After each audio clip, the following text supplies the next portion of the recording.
अमन और शांति के लिए आगे बढ़े और आने वाले दिनों में अपनी आजादी और लोकतंत्र बचाने के लिए भारतीय जनता पार्टी को खत्म करने, मोदी को हटाने, भारतीय जनता पार्टी के लोकतंत्र विरोधी कारनामों के खिलाफ आप एकजुट होकर इंडिया गठबंधन को मजबूत करते हुए देश की आजादी और लोकतंत्र बचाने के लिए आगे बढ़ेंगे। हमने आपका वक्त लिया, आपको बहुत बहुत शुक्रिया। इनकलाब जिंदाबाद, भाकपा माले जिंदाबाद। साथी सभी लोगों को अपनी पार्टी भाकपा माले की ओर से क्रांतिकारी लाल सलाम पेश करते हैं। मित्रों, आज जो है देशव्यापी कार्यक्रम के तहत सिवान के सड़कों पर हम लोग प्रतिरोध मार्च निकाले हुए हैं। आप लोगों को पता होगा 8 मार्च 2024 को दिल्ली के इंद्रलोकपुरी जो जगह है, मुस्लिम लोगों ने नमाज अदा कर रहे थे। वहां के पुलिस प्रशासन के लोगों ने बहुत बुरी तरह से पिटाई किया, अपमान किया, लात मुका, घूसा से धक्का दिया। मैं समझता हूं कि यह संविधान पर हमला है, लोकतंत्र पर हमला है, धर्म के नाम पर जो पूरे हिंदुस्तान को बांटने की कोशिश किया जा रहा है, ये बहुत ही खतरनाक संकेत है।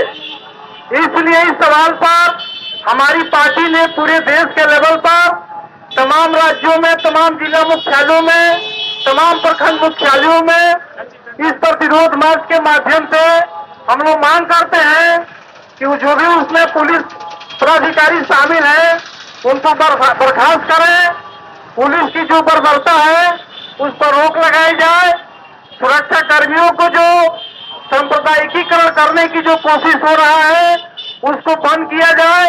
निश्चित तौर पर भाजपा की कोशिश है कि आगामी लोकसभा चुनाव में सांप्रदायिक दंगा के रथ पर सवार होकर के आगामी लोकसभा चुनाव में उतरे और दंगा भड़का करके चुनाव को हम जीतें। इसलिए मैं समझता हूं कि देश की जनता को, संविधान और लोकतंत्र पसंद जनता को इस पर विचार करना होगा और जो आरएसएस और भाजपा के जो मानसिकता है आगामी लोकसभा चुनाव में चोट करना होगा।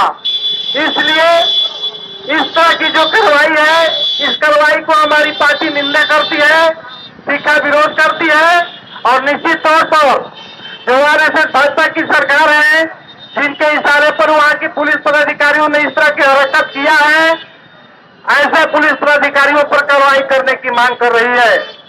इसीलिए मैं इस प्रतिरोध मार्च के माध्यम से यह भी कहना चाहूंगा कि अभी जो इलेक्ट्रल बॉन्ड पूरे देश में चल रहा है, जो भाजपा अपने आप को कह रही है कि हम दूध का धोया हुआ पार्टी है, सुप्रीम कोर्ट ने अलाउ किया था कि 6 माह तक आपको हिसाब देना है, लेकिन एसबीआई ने बहाना बना करके 30 जून तक मौका लेने का कोशिश किया। लेकिन सुप्रीम कोर्ट ने आज 12 तारीख को हर हालत में उनको हिसाब, उनको बायोडाटा देने का कहा है। मैं समझता हूं कि एसबीआई, चुनाव आयोग, ईडी, सीबीआई जो भी है वो केंद्र सरकार के अधीन है।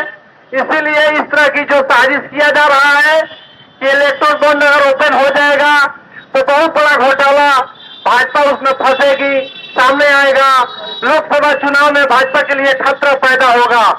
इसलिए इलेक्ट्रल बॉन्ड को भी हम लोग मांग करते हैं कि अविलंब से औपचारिक करें।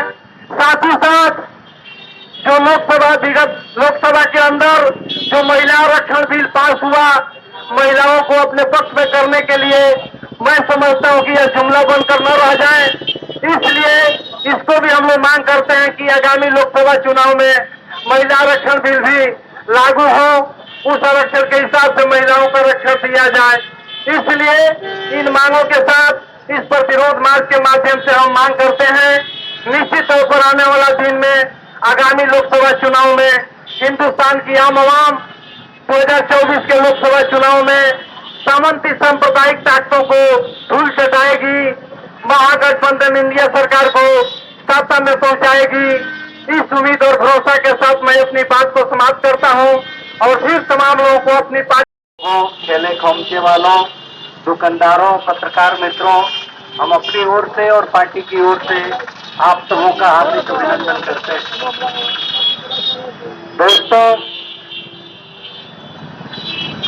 आज नेटवर्किंग का जमाना है। आप सब जानते हैं कि भारत एक लोकतांत्रिक देश है और इस लोकतांत्रिक देश में